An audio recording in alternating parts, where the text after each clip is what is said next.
안녕하십니까, 래필입니다. 11월 26일 원자력 테마 보도록 하겠습니다. 자, 오늘은 대부분 종목들이 또 상승으로 진행이 되었습니다. 오랜만에 이제 상승다운 상승이 좀 나왔고요. 일단 증시 동향을 먼저 보게 되면 국내 증시는 2.67% 상승을 하면서 최근 대비해서 좀 큰 폭으로 상승을 했습니다. 오늘은 외국인 투자자가 6,400억을 매수했고요. 기관 투자자가 1조 4천억을 매수를 하면서 기관 투자자의 매수세가 강했습니다. 코스닥은 2.5% 정도 상승을 했고 외국인 투자자는 2,200억, 기관 투자자가 970억을 매수하면서 양매수 진행이 되었습니다. 자, 코스피 이제 하락을 끝내고 반등에 성공을 했습니다. 고점을 점점 낮춰주는 그런 흐름이 좀 이어졌고요. 3,800포인트 근처까지 갔다가 반등에 성공을 했습니다. 최근에 지수가 좀 높다 보니까 100포인트씩 이렇게 왔다 갔다 하는 모습이 나오고 있고요. 미국의 이제 AI 버블이 계속 부각되면서 주가가 떨어졌다가 최근에는 그 AI 버블이 조금 다시 버블이 아니다라는 쪽으로 의견이 제시가 되면서 반등을 성공을 했습니다. 하지만 반도체 종목 위주로의 상승으로 좀 주가를 끌어올렸던 이전 상승과는 다르게 오늘은 반도체 종목이 크게 많이 올라가지는 않았고요. 다른 종목들, 테마별로 좀 강세를 보이는 테마들이 몇 개 있었습니다. 그 테마들 위주로 주가가 올라가는 모습이었습니다. 외국인 투자자는 6,300억을 매수를 했고요. 연일 매도를 끝내고 매수에 성공을 했습니다. 그러나 이제 중간중간에 이렇게 매수를 하고도 매도로 전환되는 모습이 있었기 때문에 외국인 투자자에 대한 움직임이 연속적으로 이어지는지를 좀 볼 필요가 있겠습니다. 기관 투자자는 1조 4천억을 매수를 했고요. 금융투자가 1조 2천억 매수를 하면서 전반적으로 기관 투자 중에서는 금융투자자 위주로의 매수세가 계속 이어지는 모습입니다. 그래서 금융투자 계속해서 매수를 강하게 이어주는 모습입니다. 코스닥은 마찬가지 60일선 근처에서 반등을 했고요. 2.5% 정도 반등을 했습니다. 수급은 외국인 투자자가 2천억을 매수를 하면서 25일에 이어서 오늘도 매수를 했고요. 한 3천억을 연속으로 들어왔습니다.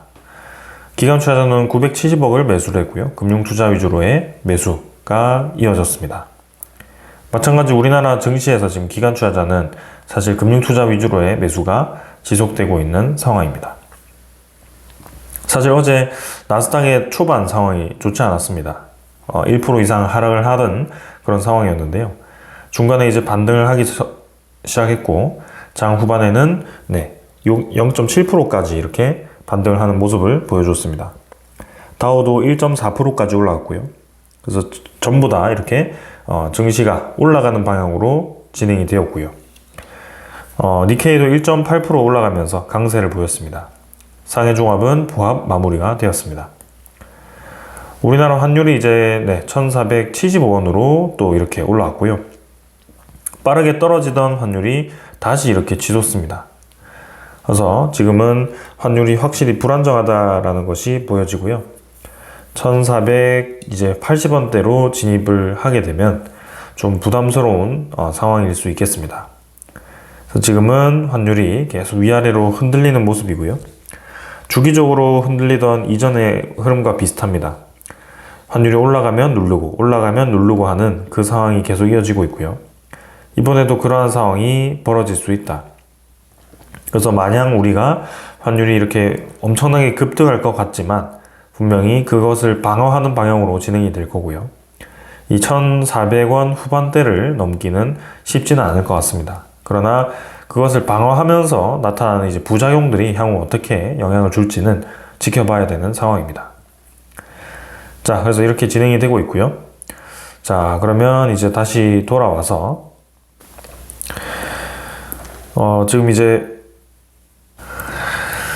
지수 선물 같은 경우는 오늘 이제 약하게 상승을 하고 있습니다.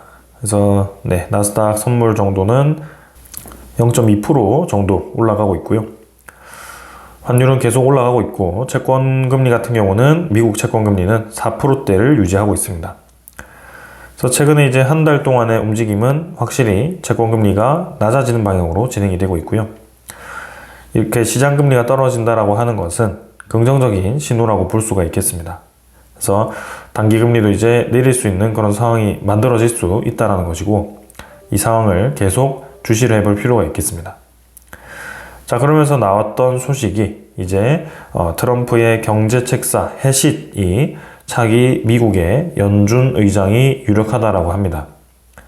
그래서 뭐 아직 확정된 건 아니지만 이 해싯이라는 인물에 대해서 우리가 주목을 해볼 필요가 있는데요. 제롬 파월의 이제 의장 후임으로 이제 내년 5월에 임기가 끝나기 때문에 26년 5월이죠. 그래서 얼마 남지 않았습니다. 5개월 정도 남았고요. 그 다음을 잇는 위원장이 이제 해싯입니다. 그래서 이 해싯이 선임이 되었을 때는 당장 이제 지난 20일에 내가 연준 의장이라면 당장 금리를 인하할 것이다 라는 발언을 했기 때문에 이러한 부분들이 영향을 줄 수 있습니다. 그래서 추가 금리 인하뿐 아니라 확장적 통화 정책까지 강화할 것으로 보여지고요. 금리 인하를 대폭으로 할 가능성이 높아 보이죠. 자, 그럼 금리 인하를 높게 했을 때, 강하게 했을 때 나타나는 부작용은 인플레이션이 될 수가 있습니다. 그래서 내년에는 경기 침체에 대한 우려보다도 오히려 금리 인하를 빠르게 해서 나타나는 과도한 이제 인플레이션에 대해서 우리가 우려를 해야 되는 시기가 아닐까 싶고요. 경기에 이제 그렇게 많은 돈이 풀렸을 때는 당연히 투자 활성화가 될 겁니다.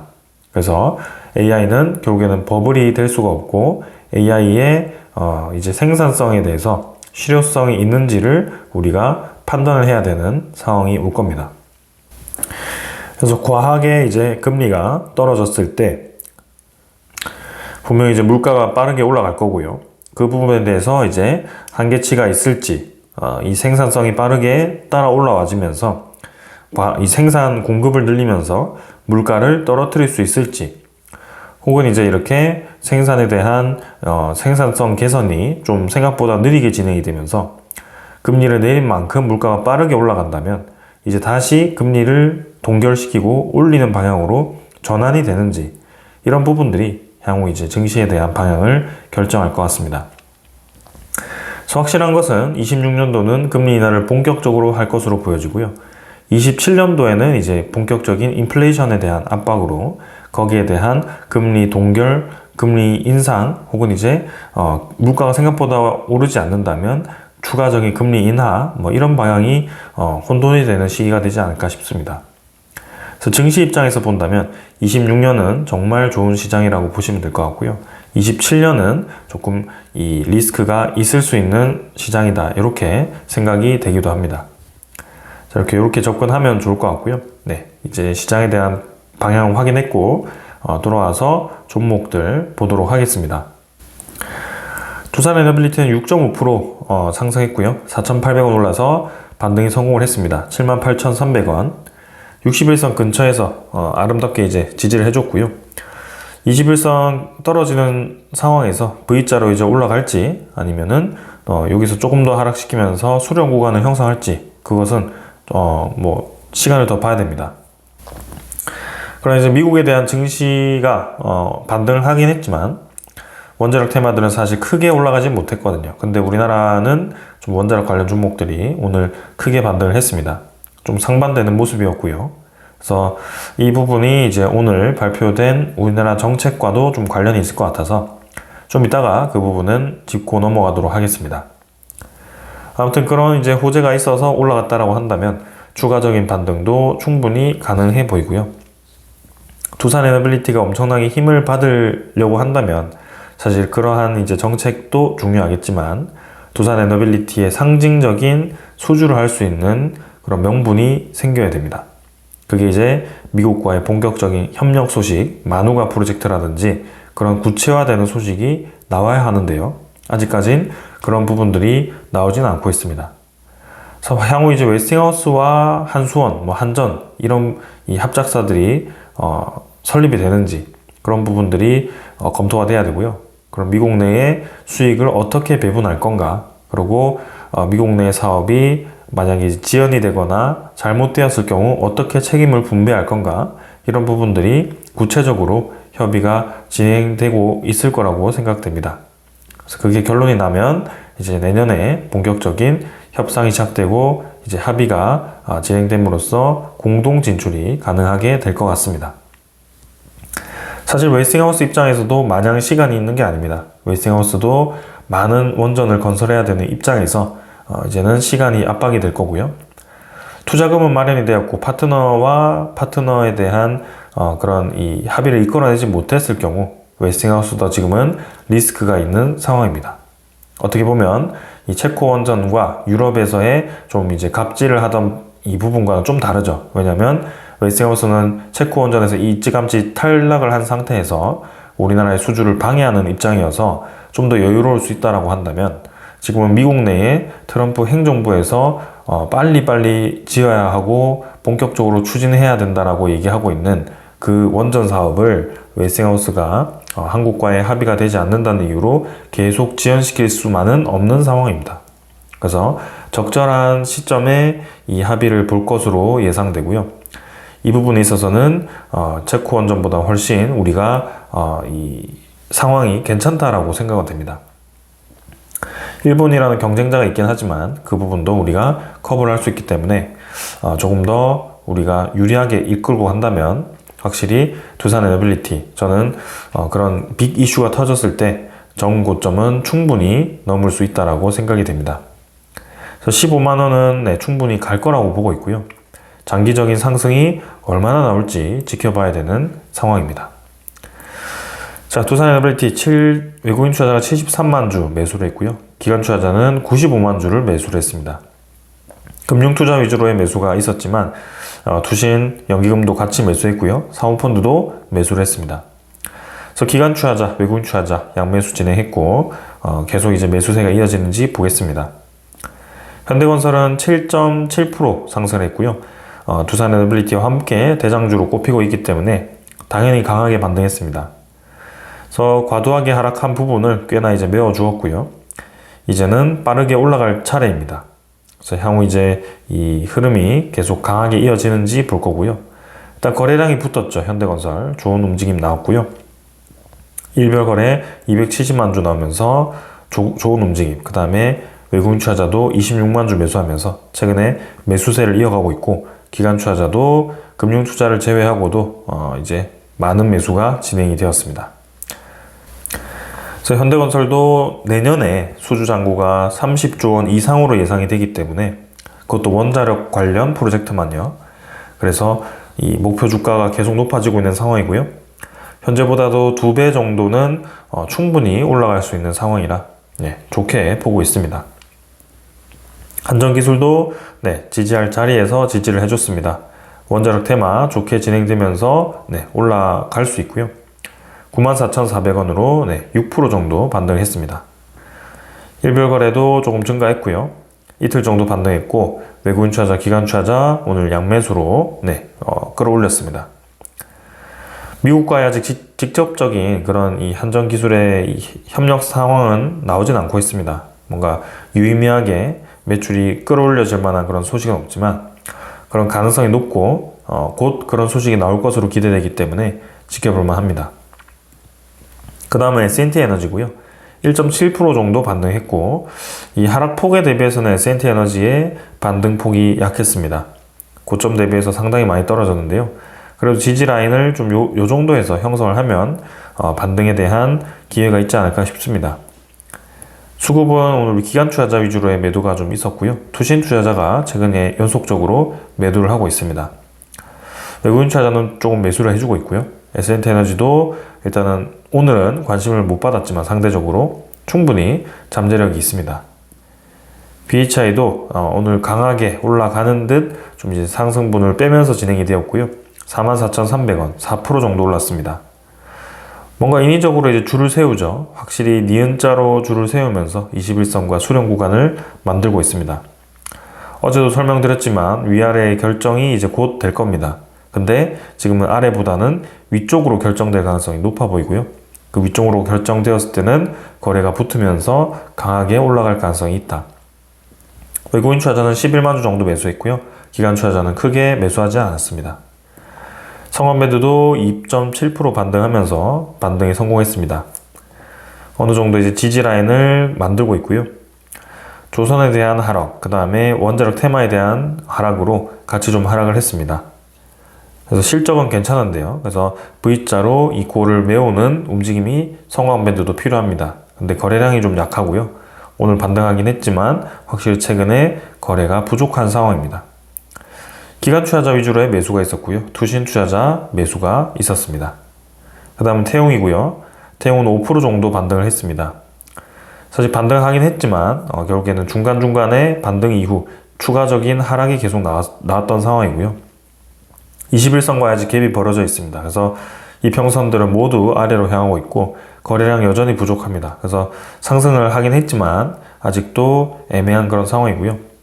기관 투자자 위주로의 매수가 나왔지만 아직 약합니다. 그래서 이 수급적으로 거래가 좀 붙으면서 힘을 받는 그런 구조가 필요해 보이고요. 조금 더 강한 상승이 나와서 하락에 대한 커버를 해주는 그런 이제는 추세 반전을 위한 그런 신호가 좀 나와야 하는 상황입니다. 워낙 거래 없이 떨어졌기 때문에 이 음운구름도 얕고요. 언제든지 어떤 명분에 의해서 거래가 터지면서 빠르게 올라갈 수 있는 구조 같기도 합니다. 그래서 좀 지켜보도록 하겠습니다. 우지는 920원 정도 상승해서 6.3% 반등했고요. 계속 이제 추세 만들고 있습니다. 세기형에서 이제 올라가는 방향으로 틀었고요. 추가적인 반등 나온다면 이제는 2만원대로 진입할 수 있는 상승폭을 또 만들어 갈 것으로 보여집니다. 하지만 아직까지는 이전에 좀 강하게 치고 나가던 거래량이 나오진 않았는데요. 거래가 조금 더 붙어주기를 보면서 기다려 보겠습니다. 외국인 투자자가 최근에 연속적인 매수가 이어지고 있습니다. 12만 주 정도 매수했고요. 기관 투자자도 11만 주 정도 매수했습니다. 확실히 21선의 누적을 보았을 때 외국인 투자자가 100만 주 가까이를 매수하면서 최근에 외국인 투자자가 많은 매수를 이어가는 것을 볼 수가 있습니다. 보성 파워텍도 지켜줄 자리 지켜줬고요. 4% 정도 반등했습니다. 수렴 구간에서 이제 위로 트는 방향을 만들고 있고요. 40만 주 정도 외국인 투자자 매수하면서 연일 매수세가 이어졌습니다. 우리 기술도 V자로 좀 올라가고 있고요. 최저 라인을 지지하면서 진행되었습니다. 하지만 거래는 부족하다. 조금 더 강한 힘이 필요하다. 이것도. 그래서 외국인 투자자의 약한 매수세 이어졌다. 자, 그래서 이 정도로 진행이 되었고요. 지금은 하락 끝에 반등을 성공했습니다. 그러나 이 반등이 계속 이어질지 아니면 다시 조금 하락을 할지 그거는 지켜봐야 되는 상황입니다. 하지만 우리가 지켜보는 방향은 결국에는 상승 방향으로 간다라고 확신을 하고 있습니다. 그 이유에 대해서는 시장에 대한 방향이 이 원자력에 대한 수요를 계속 높이고 있고 그것을 제공할 수 있는 기업들이 국내에 집중되어 있기 때문에 거기에 대한 수혜를 볼 수밖에 없기 때문입니다. 그래서 그런 부분들을 계속 지켜보고요. 그 위주로 제가 소식을 전달 드리고 있습니다. 자, 오늘은 이제 국내 소식부터 먼저 전달 드려 보겠습니다. 자, 정부가 지금 이제 초혁신 경제 3차 프로젝트를 선정을 했는데요. 지금 메인에는 태양광과 이제 전력망이 나와 있긴 하지만 지금 해상풍력과 HVDC 그리고 그린수소, SMR 등이 이렇게 6개 과제가 추진이 되었습니다. 그래서 해상풍력과 SMR이 포함되었다는 측면, 그린수소가 포함되었다는 측면에서 사실 가장 수혜를 볼 수 있는 게 두산에너빌리티고요. 그 이외에도 그 아래 SMR 관련 기업들, 해상풍력 관련 이 기자재 기업들도 같이 수혜를 볼 수밖에 없습니다. 그래서 오늘 이 소식으로 인해서 반등이 좀 나왔던 상황이고요. 확실히 우리나라 정부가 지금 이제 재생에너지도 밀고 있지만 SMR에 대한 중요도를 인지를 하고 있다라고 생각이 됩니다. 그래서 지금은 이제 원자력 관련 테마 위주로의 리뷰이기 때문에 이 원자력에 대한 소식을 전달드리고요. 한국형 SMR 개발은 AI 등 전력 수요 급증에 따라서 개발 경쟁이 가속하는 분야로 우리나라는 원전 전주기 공급망 기술을 기반으로 ISMR 경수형 표준 설계 인가를 2028년까지 획득해서 신속한 상용화를 추진한다. 그리고 우수한 SMR 기술 개발로 미래 수요를 대비하고 지역별 파운드리 거점도 구축해서 탄탄한 사업 생태계를 마련하겠다. 이렇게 결정이 되었습니다. 파운드리 거점은 당연히 뭐 두산 에너빌리티 중심으로 있는 경남권의 그런 이제 공장들일 거고요. 이 ISMR은 사실 2028년에 표준 설계인가를 획득해도 사실 선진국 대비해서는 좀 많이 뒤처져 있는 상황입니다. 그래서 더더욱 이제 속도를 내야 되는 상황일 거고요. 지켜보겠습니다. 자, 그래서 한국형 SMR에 대해서 이제 속도를 내는데요. 이 인공지능에 대해서 이미 미국 중심으로 해서 빅테크 기업들이 SMR에 대한 건설을 빠르게 추진하고 있습니다. 그래서 우리나라는 2028년까지 설계를 획득하고 상용화를 하겠다. 그래서 2030년까지는 이제 차세대 SMR 비경수형 핵심 기술 설계를 완비하겠다라고 목표를 세웠습니다. 이미 이제 17개국에서 83개 노형을 개발 중입니다. 우리나라도 그 중에 하나고요. 이렇게 많은 노형이 개발되고 있기 때문에 우리나라가 당연히 주도권을 갖고 수출하기는 쉽지 않습니다. 이미 조금 늦은 감이 있죠. 왜냐하면 벌써 선진국은 개발의 완료 단계가 되고 있고 중국과 러시아도 상용화 단계에 있기 때문에 지금 그런 면에 있어서 벌써 우리나라가 첫 번째 단지를 실증 단지를 짓고 그것을 수출하기 위한 준비를 끝낼 때쯤이면 벌써 많은 이 용량이 깔려 있고 거기는 실증이 끝난 게 아니라 실증을 진작 끝내고 여러 플랜트를 지어서 벌써 이제 안정성까지 검증을 하고 더 차세대 모델을 개발을 하고 있는 상황이겠죠. 그런 면에 있어서 뒤처지고 있다라고 생각이 됩니다. 자, 그래서 지금 그런 부분들이 이제 우리가 이해를 하고 선두주자로 나서기 위해서는 적극적인 개발이 필요하고요. 사실 선두주자로서 기술을 앞서 나가기는 이제 조금 어려워졌죠. 그래서 그렇게 노력은 해야 되겠지만 단기간에 될 문제는 아닙니다. 그래서 우리나라는 확실히 이제 제조업에 대한 강점을 가지고 있기 때문에 2026년까지 SMR 기자재 제작 장비 공용 활용센터를 창원, 부산, 경주에 구축을 하고 2030년까지 혁신 생태계 기반을 조성하겠다. 그래서 이제는 SMR에 대한 기반을 완성을 시키고 제작에 대한 역량을 계속 끌어올리겠다라고 이렇게 공표를 한 것이기 때문에 그 관련 종목들이 이렇게 올라갔습니다. 상당히 긍정적으로 보여지는 상황입니다. 자, 그리고 미국의 웨스팅하우스도 지금 이제 움직이기 시작했습니다. 구글과 이제 원전 건설 가속화를 위해서 맞춤형 AI 플랫폼을 개발하기로 협력을 발표를 했고요. 확실히 빠르게 움직입니다. 그래서 이제는 웨스팅하우스도 여러 개를 동시에 지어야 되는 상황이라 지연이 쉽지 않죠. 지연되면 그만큼 많은 돈이 들어가고요.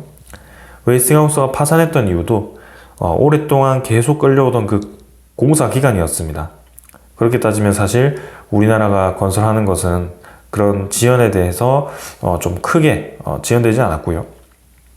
그리고 빠르게 짓는다는 점에서 강점을 가지고 있습니다. 그래서 웨스팅하우스는 지금 구글에 대한 AI를 활용해서 거기에 대한 시간 절감, 그 다음 비용 절감에 대한 효과를 보았고 그것을 이제 뭐 이렇게 병목 구간을 예측하거나 건설 순서 최적화, 인력 배치 조정 이런 것들을 활용해서 빠르게 원전을 건설하겠다라고 하는 것 같습니다. 그래서 이제는 AI에 대한 성과가 생산성으로 나타나는 대표적인 예시로 보여지고요. 이렇게 이제 건설에 대한 생산성이 높아진다면 건설에 대한 속도가 증가를 하게 되고 거기에 대한 인프라 구축이 빠르게 되면서 더 이제 AI에 대한 성능이 개선될 수 있는 데이터 센터가 많이 건설되겠죠. 그래서 이런 것들이 다 연결이 되어 있습니다. 유기적으로. 그래서 확실하게 경제가 빠르게 지금 대응이 되고 있고 성장을 빠르게 할 수 있는 방향으로 진행이 되고 있다. 자, 그리고 지금 미국의 이 행정부도 최근에 민간 기업의 지분을 많은 투자를 했습니다. 그래서 14.6조 원치를 사들였는데요. 트럼프 정부가 어디에 투자를 했는지 보게 된다면 반도체, 인텔에다가 지분 9.9% 취득을 했고요. 그 다음에 현재 및 미래 지분 취득을 또 이렇게 광물에다가 했고요. 그리고 광물 마찬가지 4억 달러를 또 이렇게 지분 투자를 했습니다. 그리고 웨이스팅하우스의 미래 지분을 8% 취득 옵션으로 원전 건설 지원에 이렇게 투자를 했습니다. 그래서 광물, 원전, 반도체에다가 이렇게 민간 기업의 지분을 인수를 했기 때문에 그만큼 이 세 가지 분야에 대해서 중요하게 바라보고 있다라고 보시면 될 것 같습니다. 그래서 우리나라도 마찬가지죠. 우리나라 기업들도 거기에 대한 수혜를 당연히 볼 걸로 기대가 되고요. 우리도 빠르게 여기에 대해서 기업들을 대폭 밀어줘야 됩니다. 일본 같은 경우는 이제는 순차적으로 원전을 재가동하고 있습니다. 이제는 홋카이도도 원전을 재가동을 한다라고 하고요. 일본도 제조업에 대한 역량을 다시 끌어올리기 위해서 반도체를 다시 강하게 만들기 위해서 노력을 하고 있습니다. 그래서 우리나라도 지금 현재 반도체 1등이긴 하지만 거기에 대해서 이제는 경쟁자들이 따라오기 시작한다. 이제는 생산성에 대해서 이 비용에 대해서 경제성이 있는 생산을 해야 되고 이제는 단가 싸움이 될 겁니다. 치킨 게임이 될 거고 거기에 근본은 에너지에 대한 경제성이다. 에너지가 싸야지 생산도 싸게 할 수 있다. 이런 부분들이 계속 연결이 될 겁니다. 그래서 저렇게 적극적으로 원자력 발전을 활용하고 이제는 석탄 화력 발전도 기존에 활용을 하고 있는 국가라면 지금 우리나라의 무탄소 정책이 조금은 나중에 한 5년 뒤에 뭔가 우리 입장에서는 떳떳하게 무탄소를 해서 탄소를 줄였다라는 그런 모범 국가가 될 수는 있겠지만 이 산업 경쟁력 입장에서는 사실 이 탄소를 많이 배출한 국가가 더 유리할 수도 있는 좀 역설적인 상황이 생길 수 있습니다. 그래서 그런 부분들이 지금은 속도 조절이 필요하고 주변 국가에 대한 그런 이제 산업 경쟁력을 봐가면서 진행이 되어야 된다. 자, 그리고 지금 인도도 원전에 대한 산업 확대를 대폭으로 할 예정입니다. 20년 내에 10배 증설을 목표로 하고 있고요. 인도도 아주 공격적인 넷제로 목표를 가지고 있습니다. 그래서 이미 많은 원전을 건설했고 지금 건설 중인데요. 이 인도 같은 경우도 향후 100기가와트를 목표로 이렇게 투자를 하고 있습니다. 그래서 이 우라늄 공급망과 그 다음에 이 행정 승인 그리고 건설에 대한 영향을 끌어올려야겠죠. 그래서 인도도 거기에 계속 집중을 할 거다. 이 많은 원전을 어떻게 지을 것이냐 그것도 문제죠. 근데 계속해서 지금 개발 은행이라든지 뭐 정부라든지 그런 기업들이 이 원전 개발과 원전 건설, SMR 건설에 자금을 대주고 있습니다. 그래서 지금 이 원자력 발전이 점점 지금 늘어나고 있는 상황이고요. 르네상스가 왔다라고 얘기하는 것이 괜히 그런 상황이 아니다. 그래서 우리나라도 그 부분을 주시를 해야 된다. 자, 그러나 이제 좋지 않은 소식도 있습니다. 뉴스케일 파워가 지금 목표 주가가 많이 떨어져 있는데요. UBS가 지금 반토막을 냈죠. 그래서 최대 주주 플로어도 지분 매각을 했고 루마니아 사업에 대한 지연 등으로 이렇게 목표 주가가 하락을 했는데요. 사실 이미 20달러 아래로 떨어져 있습니다. 그래서 지금은 AI 버블과 함께 저런 이제 SMR에 대한 기업들이 조금 공격을 받았는데 결국에는 지금 이 시장이 바라보고 있는 방향은 원자력 발전과 SMR 그리고 데이터 센터 AI가 연결이 되어 있다. 그래서 이제는 생산성이 확대되면서 현실적으로 이제 SMR이 늘어나기 시작하는 그 시점이 폭발적인 성장 시점으로 연결이 될 겁니다. 그 시점을 이제 26년, 27년 정도로 보고 있고요. 조금만 더 기다려보면 좋은 결과가 있을 것 같습니다. 자, 오늘 여기까지 하고 마무리하고요. 내일 시작해서 또 뵙도록 하겠습니다. 감사합니다.